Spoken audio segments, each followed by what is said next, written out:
aktivitas yang ditunaikan setelah tidur itu disebut dengan hajada dalam bahasa Arab. Ha besar, jim, dal. Sudah?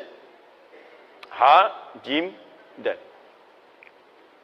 Kalau Anda ingin berusaha bangun setelah Anda tidur itu, misal, saya mau beraktivitas di malam hari. Saya berikhtiar untuk bangun. Saya usahakan serius. Harus bangun, harus bangun. Saya pasang alarm, saya siapkan baik-baik. Maka usaha untuk mewujudkan sesuatu dengan serius tambah tak di awal kata dasarnya, tak. Sudah? Harakatnya fathah. Setiap penambahan selalu umumnya harakatnya fathah, tak. Kemudian motivasi saya berlipat, saya mesti bangun nih, saya nggak boleh telat, motivasi berkali lipat. Tambah, ayo tambah, tambah, double. Beda dari biasanya. Double dalam bahasa Arab disebut dengan tasydid namanya, tasydid. Tambahkan tasydid sebelum huruf akhirnya. Ini huruf akhir dal, saya tambahkan sebelum huruf akhirnya, jim, pakai tasydid. Tahajjud. Sifatnya ganti fathah sebelum akhir dengan dhammah. Kalau dhammah apa harakatnya? A atau I? Saya cek dulu. Kalau fathah apa? A. Kalau kasrah? I. Kalau dhamma? Ingat ya, nanti setiap harakat itu penting dalam bahasa Arab. Kalau Bapak Ibu belajar filologi di bahasa Arab, itu setiap harakat ada maknanya. Saya kasih contoh cepat Ibu ya. Kalau Ibu misalnya ingin berbicara kasrah, ini harakat menunjuk pada perempuan umumnya. Tipis, kecil. I. Makanya kalau laki-laki fathah A, anta, perempuan I, anti. Laki-laki jazakallah khair, ka, perempuan I, jazakillah khair. I. Ingat Bu ya, jazaki untuk perempuan. Setiap yang ada I itu perempuan. A, laki-laki. Jangan lagi terjadi setelah saya mengajar selesai, datang sekolahan ibu mengatakan, Ustaz terima kasih, materinya bagus. Jazakillah khair. I. Saya masih pakai peci. Nah ya, nah itu. Jadi kalau paham itu semua, mudah mengaplikasikannya. Bapak pulang malam-malam dari sini, sholat sendirian zikir. Begitu pulang jam 3 malam-malam. Di situ ada misalnya pas di tengah jalan, ada suara, nggak usah panik, kasroh ya. Udah. Nah, sini. Kalau ingin dirubah jadi sifat, dengan kesungguhan, ganti harakatnya jadi dhammah. Tahajud. Tahajud. Dah, lihat sini, lihat. Fokus ya. Salat yang ditunaikan di waktu malam, diawali dengan tidur, aktivitas yang ditunaikan di waktu malam, setelah tidur disebut dengan hajada. Kalau serius direncanakan, tambah ta di depannya, tahajada. Kalau motivasinya berlipat, tambah tasdid di atas huruf sebelum akhirnya, jadi tahajjud. Paham? Baik, fokus. Sifat kesungguhannya disebut dengan tahajud. Pakai tasdid, harakatnya diganti jadi dhammah. Saya kembalikan ke sini. Fokus lihat baik-baik, saya kembalikan. Salatnya siang atau malam? Malam disebut apa tadi? Malamnya sepenuh malam atau sebagian malam? Sebagiannya sebelum tidur, setelah tidur? Setelah. Kalau ingin mengatakan sebagian malam, bahasa cepatnya tambah min sebelum kata lailnya. Minal lail. Paham? Kalau lail sepenuh malam, kalau minal lail sebagian malam. Sekarang buka Quran surah ke-17 ayat 79, paling kiri sebelah atas. Saya ingin Anda paham dulu ini, setelah itu kita baca Qurannya. Nanti ada cara berbeda saat kita membaca Quran. Lihat sini. Sudah ditemukan? Paling kiri sebelah atas, Quran surah 17 ayat 79. Saya sarankan dalam setiap kajian, Anda siapkan mushaf ya, supaya kita agak nyambung. Wa minal laili fatahajjad bih. Ada? Lihat, wa minal lail, ada minnya. Masih ingat tadi kalau min itu sepenuh atau sebagian? Sekarang perhatikan cara mengartikannya. Wa minal lail, kata Allah, dan dari sebagian malam itu. Saya nggak tuntut Anda mengerjakan sepenuh malam, kata Allah, nggak usah, sebagian malam aja. Silahkan kamu istirahat dulu, tidur dengan nyaman dulu, lalu fatahajjad bi. Lalu, ingat, Allah tidak mengatakan hajat, fahajat, bukan, tapi pakai ta. Ta, ketika menggunakan ta, masih ingat tadi, ta menunjuk pada suatu rencana yang serius, dengan persiapan yang baik, dengan usaha yang baik. Alhamdulillah. Perhatikan, Fatahajjad bi, tahajjud. Maka rencanakanlah, siapkanlah dengan serius untuk bangun di sebagian malam itu. Jadi kalau Anda ingin tunaikan tahajud, kata Quran, jangan cuma sekedar bangun. Kalau cuma bangun, jangankan Anda, orang nonton bola pun bangun dia. Coba silakan, yang paling serius. Orang mau nonton bola aja begitu serius. Malam nih, malam, MU ketemu Sevilla nih. Oh, siapin. Jamnya jam berapa? Jam setengah 3 waktu Indonesia. Pasang alarm sampai 3 kali, Pak. 3 kali, dari setengah 2. Setengah 2, 1.30, 1.45, jam 2. Alarm pertama, matikan alarm kedua. Alarm kedua, matikan alarm ketiga. Itu untuk nonton bola. Hasilnya kosong-kosong. Ya. Dan saya nggak nonton, nggak ada kerjaan. Ya. Fokus lihat sini, lihat. Jadi ada orang yang untuk aktivitas dunia saja, dia begitu serius. Makanya Allah tantang kita, hei kamu, kenapa untuk mengejar akhirat kamu tidak serius? Kenapa cuma sekedar bangun? Kalau pengen tahajud, kamu siap-siap dulu, rencanakan jam berapa mau bangun. Tadi, ibu mau sholat jam berapa contoh? Jam berapa mau sholat? Halo? Setengah 3. Jam berapa? Setengah 3. 2.30. Kalau Anda mau sholat jam 2.30, berarti kan mustahil bangunnya jam 2.30. Sholatnya jam 2.30. Pasti bangunnya sebelum 2.30. Jam berapa bangunnya? Belum tentu. Kan Anda harus melalui 5 fase tadi. Saat bangun, duduk dulu. Ingat, tanpa disadari. Duduk dari bangun malam itu beda dengan duduk biasa.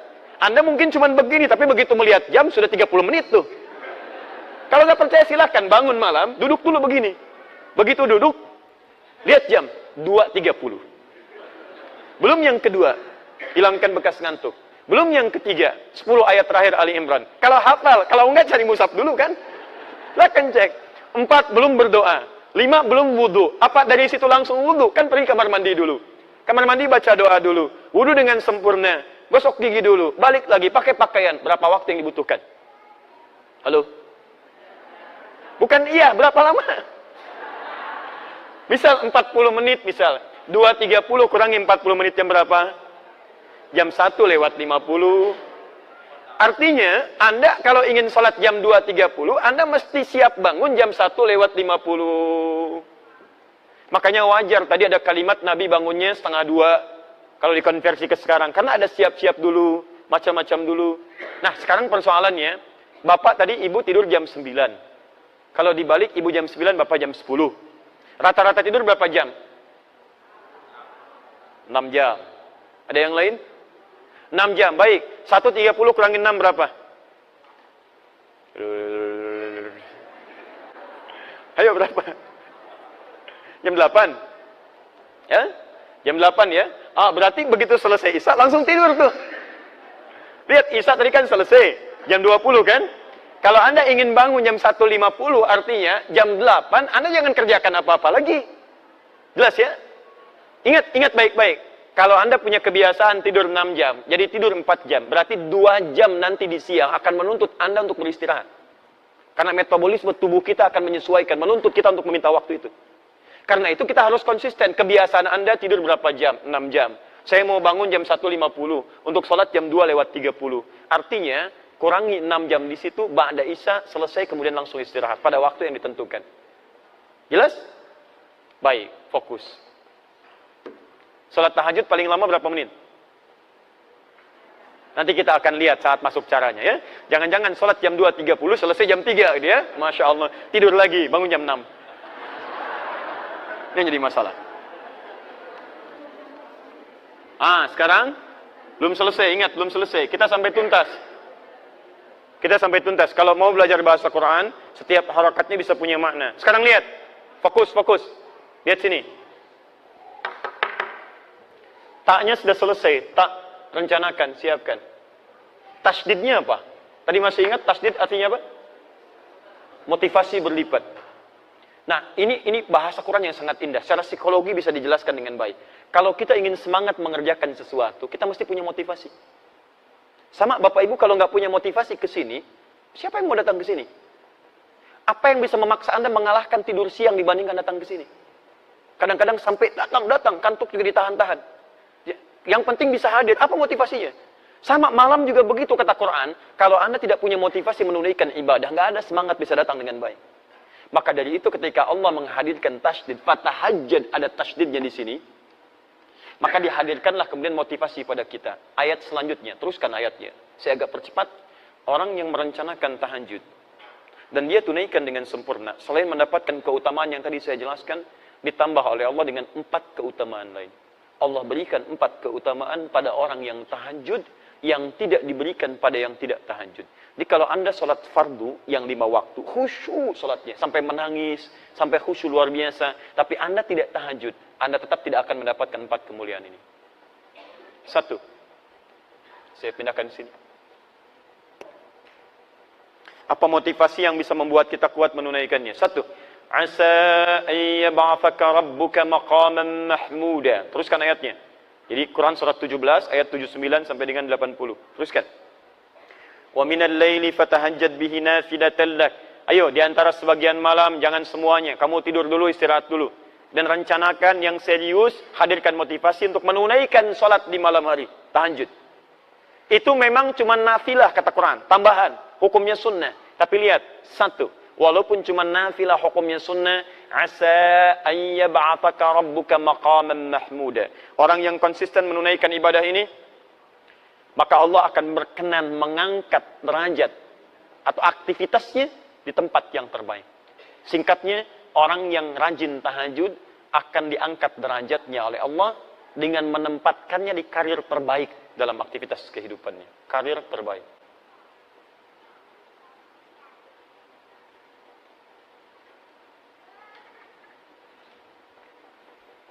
Jadi ada maqam mahmuda, itu berbeda.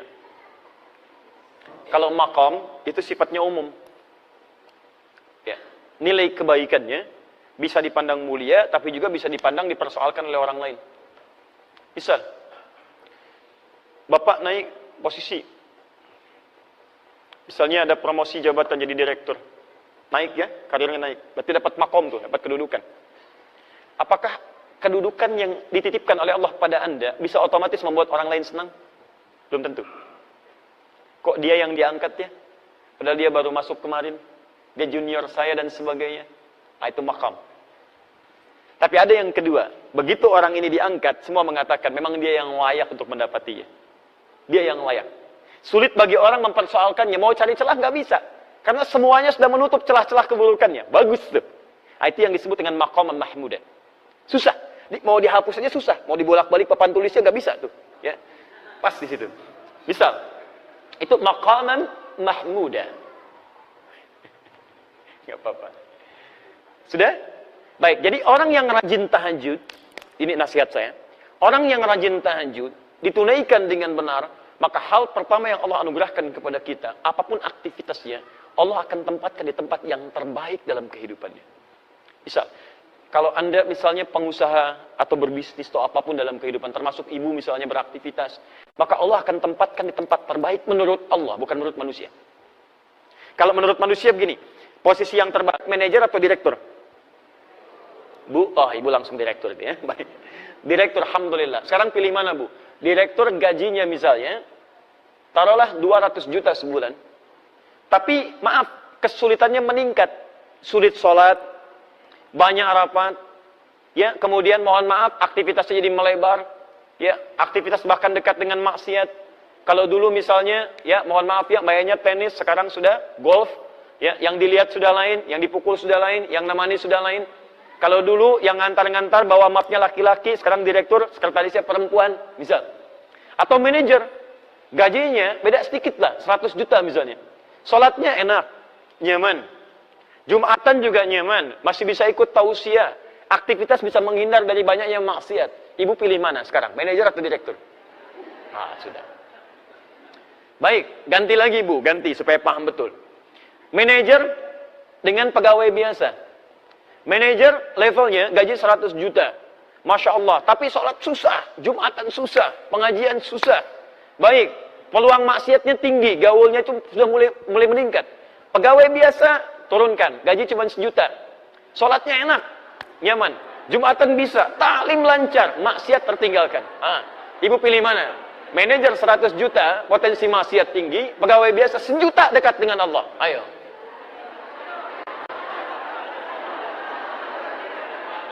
Dia pilih yang ketiga Pak, manajer tapi dekat dengan Allah katanya. Nah, kadang begini Pak, kadang-kadang dalam kehidupan itu seperti itu. Ada yang levelnya ingin tinggi, kata Allah kamu jangan di sini. Kalau kamu naik ke sini, kamu cuma keinginan, tapi ke depan kamu tidak tahu apa yang terjadi. Jabatan ini banyak diincar, tapi peluang keburukannya banyak. Banyak proyek yang tidak jelas. Di pergaulannya akan banyak maksiatnya. Kamu akan tertinggal banyak ibadahnya. Maka Allah tempatkan Anda, bahasa orang lain cuma wakil. Tapi wakil itu, dunia dicukupkan, akhirat enak, keadaan nyaman. Bukan berarti nggak sampai level tertingginya, bukan. Tapi Allah memberikan karir terbaik menurut Allah Subhanahu wa Ta'ala. Itu yang disebut dengan maqam mahmudah. Paham ya? Baik, saya pernah berikan ini, nasihat ini pada seseorang, dan luar biasa, Pak, karirnya cukup bagus, dan hebatnya, setiap kali akan promosi jabatan, orang keluarkan biaya ini itu, masuk ke DPR, kemudian diuji lagi, keluar biaya ini itu, orang ini tidak. Nggak pernah mengeluarkan uang sepeser pun. Walaupun kedudukannya tinggi, tapi nggak pernah mencapai level yang tertinggi. Direktur utamanya tidak. Wakil direktur. Tapi alhamdulillah, nikmat juga, kerjaan zaman, ya, dan ditunaikan ibadah dengan baik. Paham ya? Masya Allah. Ya kalau bisa direktur dengan tahajudnya itu lebih bagus kan? 2. Itu baru 1. Oh, sebentar. Sebelum kedua, saya lihat juga teman-teman yang mahasiswa. Saya pernah praktekkan ayat ini saat sedang belajar. Itu Masya Allah itu ya. Ada perbedaan. Saran saya, kalau Anda masih belajar, juga kita beraktivitas, tolong jangan tinggalkan tahajud. Akan ada bedanya. Semua orang-orang pintar, orang-orang hebat, termasuk tokoh-tokoh kita. Ya, mohon maaf, pendahulu-pendahulu kita, orang-orang hebat luar biasa, pendiri negeri ini, itu demi Allah saya katakan, mereka hampir tidak pernah meninggalkan tahajud. Anda kenal Jenderal Sudirman? Kenal di mana? Luar biasa. Itu Masya Allah. Ya, beliau ketahanan hidupnya luar biasa, bergelir ya, sebagian dari tubuhnya, bagian organ pentingnya sudah hilang. Tapi tahukah Anda, kalau beliau senantiasa berzikir di hadapan Allah Subhanahu wa Ta'ala, bangun malam menunaikan ibadah, berdoa dengan baik dan sebagainya. Bagaimana anugerah Allah kepada beliau? Kiai Haji Agus Salim menguasai berapa bahasa, diplomat paling ulung, beliau menjaga syariat, bagaimana bangun malamnya. Silahkan cek. Para pendahulu kita luar biasa. Saya tidak mengambil contoh di luar supaya menghidupkan kebiasaan di bangsa kita. Sekarang kita butuh orang baik. Yang pintar sudah banyak. Berapa banyak ahli hukum yang dihukum? Banyak. Berapa banyak ahli ekonomi yang belum bisa mengangkat ya kehebatan ekonomi kita. Yang kita butuhkan sekarang orang pintar yang mulia, yang baik. Maka kita ambil contoh orang dulu untuk kita hidupkan di masa kini. Anda kalau tidak percaya silahkan cek menteri-menteri di awal masa-masa Indonesia. Bagaimana mereka tawadhu'nya. Bagaimana mereka hidup dengan bersahajanya. Siapa Bung Hatta? Anda cari lagi. Bagaimana beliau begitu jujurnya sampai ditanamkan pada putrinya. Ketika menerima kertas akan nulis surat, kata bapaknya, ini kertasnya kertas siapa? Kertas dari KBRI saya pinjam. Jangan gunakan fasilitas negara untuk kepentingan pribadi. Anda bisa bayangkan, putrinya mau menulis surat kepada bapaknya, menggunakan kertas untuk kertas negara. Di KBRI dia mau pinjam. Kata bapaknya, jangan gunakan kertas negara untuk kepentingan pribadi. Anda bisa bayangkan. Anda kenal M. Nasir, Perdana Menteri pada saat itu. Bagaimana hidupnya diabdikan untuk bangsa. Levelnya luar biasa. Qurannya, hadisnya, prakteknya sampai dihormati di Timur Tengah. Hanya cukup kalimatnya bisa menggerakkan Timur Tengah pada saat itu. M. Nasir. Tahukah Anda setelah selesai jabatannya cuma sepeda yang ditenteng di tangannya. Dan tidak memiliki rumah pada saat itu. Itulah yang kita butuhkan saat ini. Makanya bangsa kita terangkat mulia. Dan saya punya keinginan kita berubah jadi baik. Ketika kita baik, semua akan terangkat dalam kebaikan. Itu poinnya. 2. Wa qur rabbi adkhilni mudkhalas sidqin. Dan katakan Muhammad, Rabbi adkhilni mudkhalas sidqin. Ya Allah, mohon bimbing aku mengawali pekerjaan dengan baik. 1, mendapatkan karir terbaik. Saya terjemahkan pakai terjemah balaghah ya, bukan terjemah biasa. Ya, kalau terjemah biasa mungkin bisa beda kelihatannya. Saya terjemahkan pakai terjemah ilmunya, pakai balaghahnya. 2, mendapat bimbingan Allah. Bimbingan Allah. Bapak kerja dibimbing pimpinan, mudah pekerjaan. Siapa yang tidak mudah dibimbing Allah Subhanahu wa Ta'ala? Dan lihat bedanya ya. Jadi kalau Allah bimbing seorang hamba, bimbingan itu disebut dengan hudan namanya, hudan. Ada yang sifatnya meningkatkan keimanan, jadi iman semakin kuat. Punya kecenderungan untuk mendekat pada Allah. Contohnya Quran, surah ke-18, ayat ke-13, untuk para pemuda. Ada pemuda yang dibimbing Allah, meningkat keimanannya. Disebut dengan Ashabul Kahf. Innahum fityatun amanu birabbihim wazidnahum huda. Ya, ada pemuda yang keimanannya bertambah karena mendapat petunjuk Allah Subhanahu wa Ta'ala. Ada kedua, hudan di situ adalah bimbingan untuk meningkatkan ibadah. Ada perubahan dalam hidup, seakan-akan sekarang ingin rajin ibadah. Dulu cuman salat fardu sendirian, sekarang pengen berjamaah, pengennya di masjid. Dulu jarang baca Al-Quran, sekarang pengen baca Quran, bahkan pengen menghafal, pengen sedekah, pengen puasa sunnah. Itu juga hudan yang kedua. Dalilnya di Al-Baqarah ayat 2 sampai dengan ayat yang ke-5-nya. Dzalikal kitabu la raiba fih hudan lil. Ketika hudan disebutkan pada muttaqin, apa bentuknya? Peningkatan amal saleh. Alladzina yu'minuna bil ghaib wa yuqimunas shalah wa mimma razaqnahum yunfiqun, dan seterusnya ayat. Ada hudan yang ketiga, ini yang paling dahsyat. Bimbingan Allah dalam semua level kehidupan. Bahkan bimbingannya nempel begini. Perhatikan sini. Ini apa? Ini apa? Mic. Spidolnya di mana? Di atas mic. Sekarang spidolnya di mana? Di atas mic. Dua-duanya di atas. Perbedaannya apa? Menempel dengan tidak. Kalau seperti ini, kita katakan dalam bahasa al-qalam fauqa mikrofon, fauqa mukabbirus shaut. Spidol berada di atas mikrofon. Tapi kalau kita katakan begini, kalimatnya berubah. Al-qalam ala mikrofon. Ala. Spidol berada di atas, nempel dengan mikrofon. Perhatikan, kalau saya taruh di atas begini menggantung, mikrofonnya saya geserkan begini, tetap ininya menggantung kan? Menggantung, menggantung, menggantung. Kalau saya terpisah jauh berarti sudah terpisah dari sini kan? Lihat sini. Ini di atas. Saya geser sini, ini masih di atas. Saya geser sini, masih di atas. Tapi kalau saya geser begini, sudah terpisah. Tapi kalau begini, mau digeser kemanapun, ikut dia. Ada orang-orang yang menempel dengan bimbingan Allah Subhanahu wa ta'ala. Nempel. Di kemanapun dia berada, bimbingan Allah menyertai dalam kehidupan. Ala. Bimbingan disebut hudan, pedoman. Yang menempel disebut dengan ala. Quran surah kedua, ayat yang kelima. Paling kiri sebelah bawah. Ulaika ala hudan. Bukan fauqa hudan. Ala hudan min rabbihim. Ada orang-orang yang berikhtiar mengerjakan amalan-amalan sampai melekat padanya bimbingan Allah Subhanahu wa ta'ala. Siapa di antara orang-orang itu? Kalau ingin jalan pintas, dekati Allah lewat tahajud. Asa ayyab'atsaka rabbuka maqaman mahmuda wa qur rabbi adkhilni mudkhalas sidqin. Ya Allah, mohon masukkan aku dari tempat awal yang baik. Maksudnya bimbing saya setiap mengerjakan aktivitas. Bukan cuma bekerja, Pak, bukan cuma belajar, bukan cuma di rumah tangga, Bu. Lihat sini. Bukankah kita saat bangun tidur mata mulai melihat? Ada orang yang ketika melihat langsung dibimbing oleh Allah bagaimana cara melihat yang baik. Makanya mata orang yang dibimbing oleh Allah tidak akan pernah melihat yang tidak baik. Begitu melihat yang tidak baik, dia palingkan. Coba Anda saat bangun tidur apa yang dilihat? Hah? Belum tentu, bisa handphone. Lihat, oh ada WA masuk nggak malam ini? Baru bangun sudah handphone yang dilihat. Apakah ketika Anda melihat handphone semua gambar di situ baik-baik? Ada iklannya, ada yang tidak baiknya. Begitu Anda melihat yang tidak diperkenankan oleh Allah, begitu dilihat, Allahu Akbar, astagfirullah, sudah, cari, palingkan. Anda di jalan, berapa banyak gambar-gambar yang terbuka auratnya, gambar yang tidak baik. Kalau mata kita dibimbing oleh Allah, seketika kita palingkan. Dan hebatnya nanti, mata ini akan senang pada yang mulia saja. Melihat orang sedang baca Quran, kapan saya bisa membaca seperti itu? Melihat orang ikut ta'lim, ya Allah, saya belum ada kesempatan. Ya Allah, dekatkan saya pada tempat yang mendekatkan saya pada ta'lim. Terus, dan indah. Begitu melihat maksiat, astagfirullah, palingkan. Telinga begitu. Dengar yang baik, dekat. Dengar yang tidak baik, jauhi. Sampai ke ujung kaki. Dan hebatnya, Pak, ini. Terutama tangan. Mustahil bisa berbuat maksiat. Anda bekerja. Pertanyaan saya, berapa kali organ tubuh kita berbuat maksiat dalam hidup? Ibu sih judulnya taklim. Tapi berapa kali dalam taklim membicarakan orang lain? Saya tidak, Ustaz. Alhamdulillah. Tidak seperti ibu itu tuh. Sama. Sama. Berapa kali pelaku taklim saling mencela satu dengan yang lainnya? Bikin status yang tidak baik. Jangan bicara yang umum-umum lah. Yang taklim aja dulu. Katanya taklim, merubah diri lebih baik. Tapi kenapa setelah taklim jadi semakin tidak baik? Orang dulu jahiliyah banyak bertengkar. Setelah taklim rukun. Aus dengan Khazraj 120 tahun. Dendamnya kesumat tuh. Luar biasa.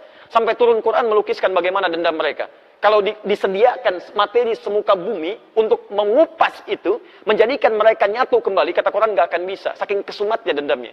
Turun Quran surah ke-8 ayat ke-63. Lau anfaqta ma fil ardi jami'a ma allafta baina qulubihim. Kalau engkau infakkan semua yang kau miliki di bumi, nggak akan bisa nyatukan mereka. Tapi apa yang terjadi? Allah yang menyatukan mereka dengan risalah Al-Quran. Diajarkan oleh Nabi, dipersatukan lewat sunnah Nabi. Quran, sunnah yang musuhan 120 tahun bisa selesai pada saat itu.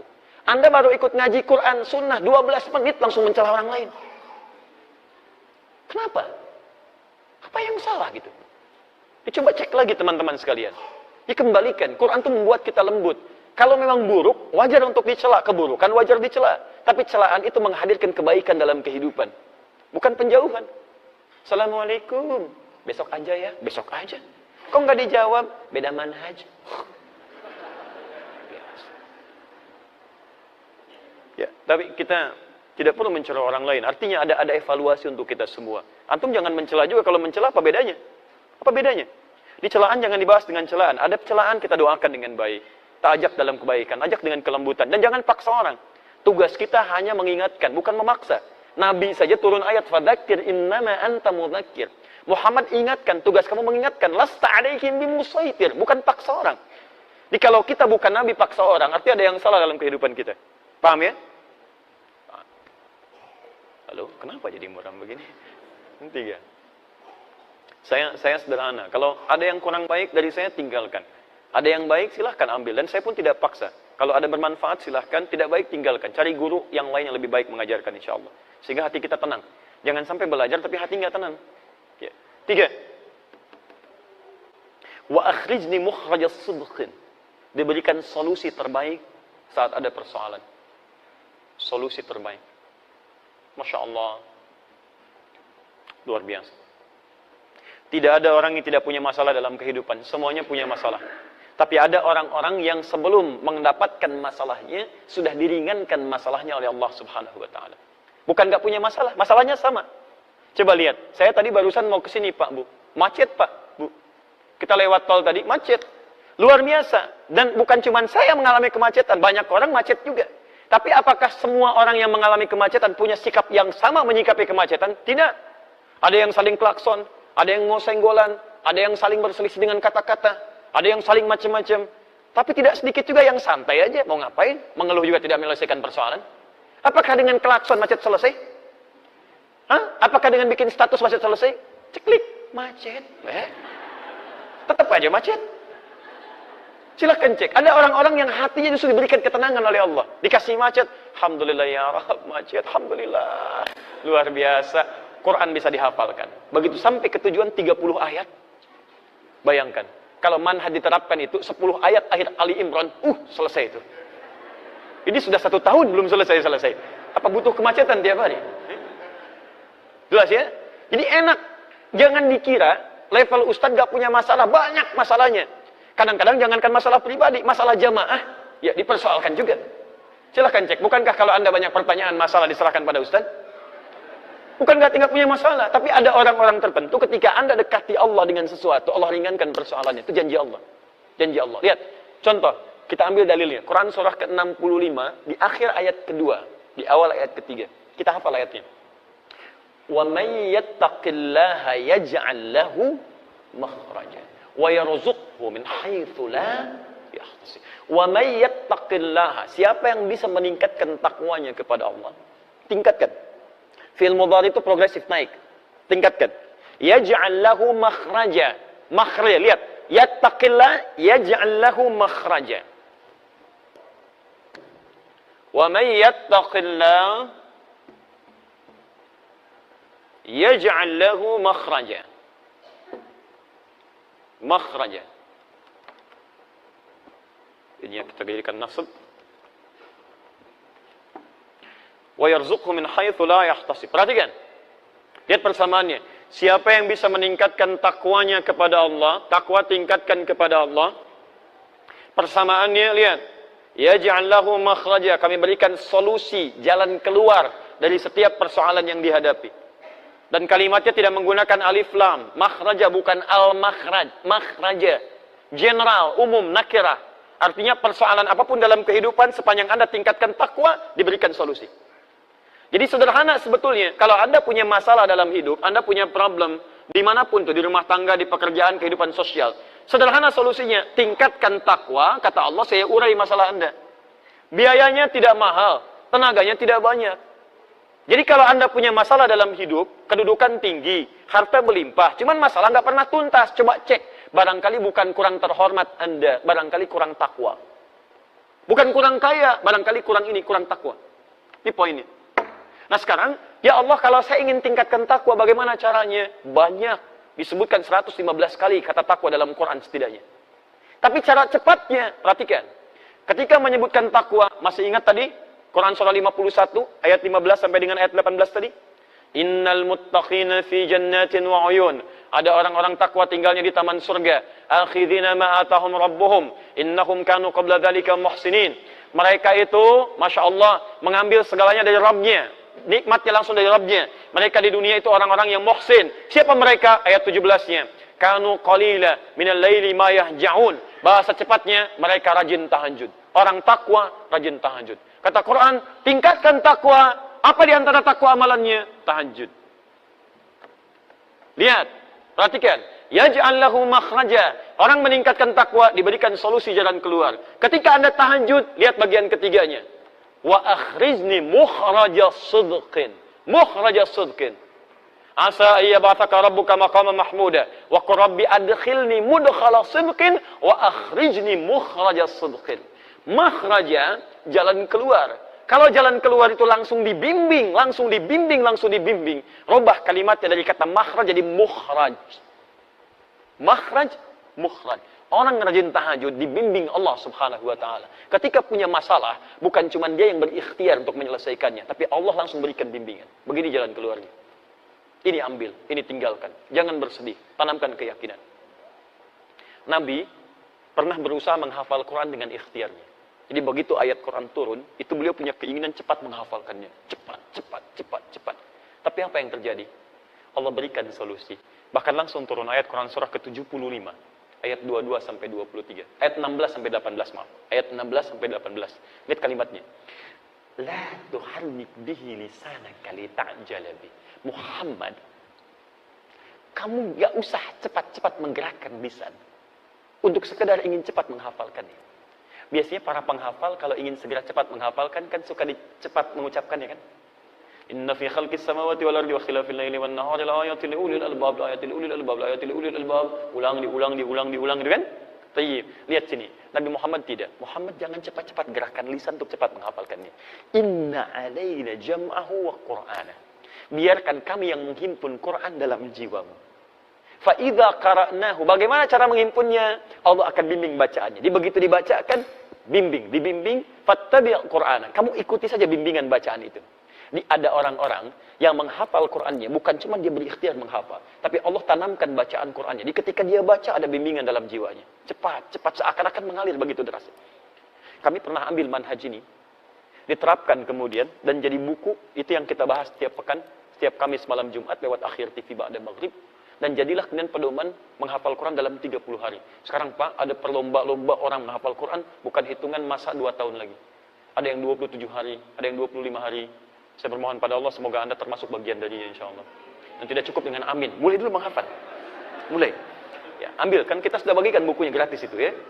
Lihat sini, fokus teman-teman. Apa amalan Nabi, sampai Allah berkenan, memudahkan urusannya, gak usah capek. Apa amalannya? Ternyata salah satunya, bukankah Nabi orang yang paling kuat tahajudnya? Bukankah Nabi orang yang sampai bengkak-bengkak dalam rakaat pertamanya? Nanti saya bahas ketika sampai pada caranya.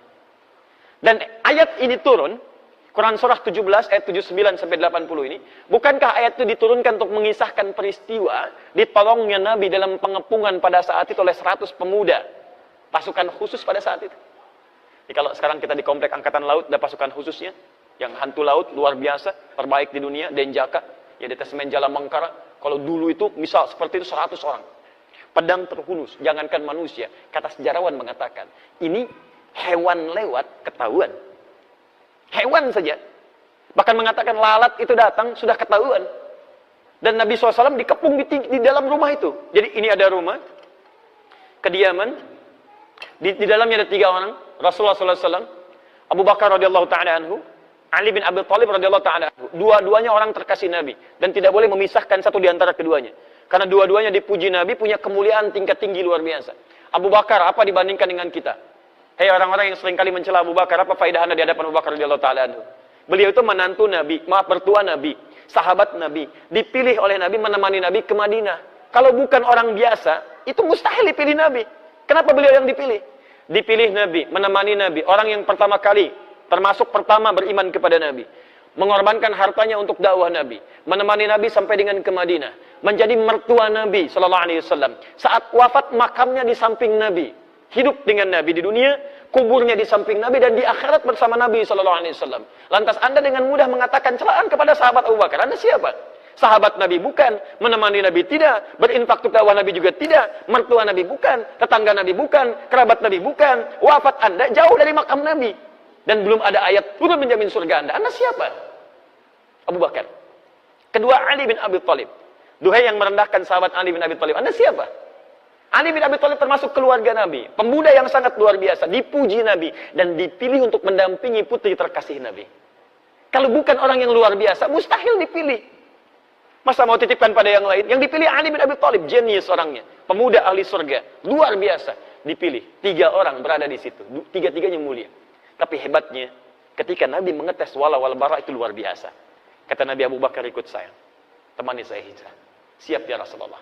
Ali, kamu tidur. Ini yang hebat. Ali, kamu tidur di tempat saya ini. Lakukan penyamaran. Tidur. Dan itu kan tempat tidurnya Nabi yang diincar taruhannya nyawa. Dan hebatnya sahabat Ali tidak protes. Sayyidina Ali radhiyallahu ta'ala enggak protes. Ya Rasulullah, jangan saya lah. Abu Bakar aja yang tuaan dikit. Misalnya tidak. Tidak. Abu Bakar, ikut saya. Kamu tidur. Tapi kisahnya bukan di situ. Kisahnya, kok bisa pasukan khusus yang tahan dari kantuk dan macam-macam, tiba-tiba bisa dibikin kantuk pada saat itu. Waktunya tiba, lenggang aja keluar, walaupun gak bawa kangkung. Silahkan cek. Jalan keluar. Nabi SAW dengan sahabat Abu Bakar, keluar dari situ. Penjagaan 100 pemuda, pedang terhunus. Tiba-tiba keluar begitu saja. Ditutup pandangannya. Ditutup. Apa yang bisa menyebabkan itu? Ayat-ayat yang turun tentang peristiwa tadi. Di antaranya ayat-ayat tahajud. Wa akhrijni mukhrajas sidqin. Allah yang langsung bimbing Nabi keluar dari tempat pengepungan itu. Jadi kalau Anda, mohon maaf teman-teman sekalian, ayat ini turun kalau kita ambil kaidah asbabun nuzul, al-ibratu bi umumil lafzi la bi khususis sababi. Hikmah dari ayat, hukumnya jangan dilihat dari asbabun nuzulnya, tapi dilihat dari keumuman makna ayatnya. Artinya, Allah ingin menyampaikan, kalau Anda sedang dikepung oleh persoalan kehidupan, membuat Anda tertekan, membuat Anda seakan-akan punya perasaan gelap, seakan-akan lemah dan sebagainya, ahli tahajud akan dilindungi oleh Allah Subhanahu wa taala. Tunjukkan pada saya pekerjaan mana yang Anda kerjakan gak ada saingan. Kadang-kadang ada yang ingin menyingkirkan, menyungkurkan jahat terhadap Anda. Salah satu caranya, Anda bangun malam, dekati Allah Subhanahu wa taala. Kalau sudah dekat dengan Allah, siapa yang bisa mengalahkan Allah dan berani berperang dengan Allah Subhanahu wa taala? Paham ya? Terakhir. 4. Waj'alni min ladunka sultanan nasira. Saya mohon maaf ya, lebih sedikit dari 2:30 ya, untuk menyempurnakannya dulu. Waj'alni min ladunka sultanan nasira. Dan mohon ya Allah, jadikan untuk saya pertolongan langsung darimu. Jadi kalau yang tadi dibimbing, diberi solusi, kalau yang keempat ditolong langsung oleh Allah tanpa perantar. Di ahli tahajud mendapat perlindungan langsung dari Allah Subhanahu wa taala. 3 hilang, 1 datang. 1, 2, 3, 4. Karir terbaik, bimbingan dari Allah, solusi. Yang keempat, mendapat perlindungan dari Allah Subhanahu wa taala. Masya Allah. Kalau sudah seperti itu, apalagi yang disoalkan? Maka Anda semua akan mengatakan, kalau nggak percaya, lakukan dulu. Maka ketika Anda sudah mendapatkannya, Anda akan mengatakan, wa qul ja'al haqq wa zahaqal batil, innal batila kana zahuqa. Benar memang yang datang dari al-haq, sungguh benar dari Allah Subhanahu wa taala. Kebatilan akan hilang. Kebatilan dari perasaan saya, kebatilan dari pikiran saya, kebatilan dari tindakan saya, dan kebatilan yang datang dari banyak orang hilang semua dengan kedekatan kita bersama Allah Subhanahu wa taala. Jelas? Dulu ada slogan, bersama kita bisa. Ahli tahajud beda, bersama Allah kita bisa. Paham ya? Jangan dipotong video saya, mohon teman-teman di media sosial dan sebagainya. Ini khusus bahasan tahajud, bukan yang lain. Sudah? Jelas sampai sini? Baik.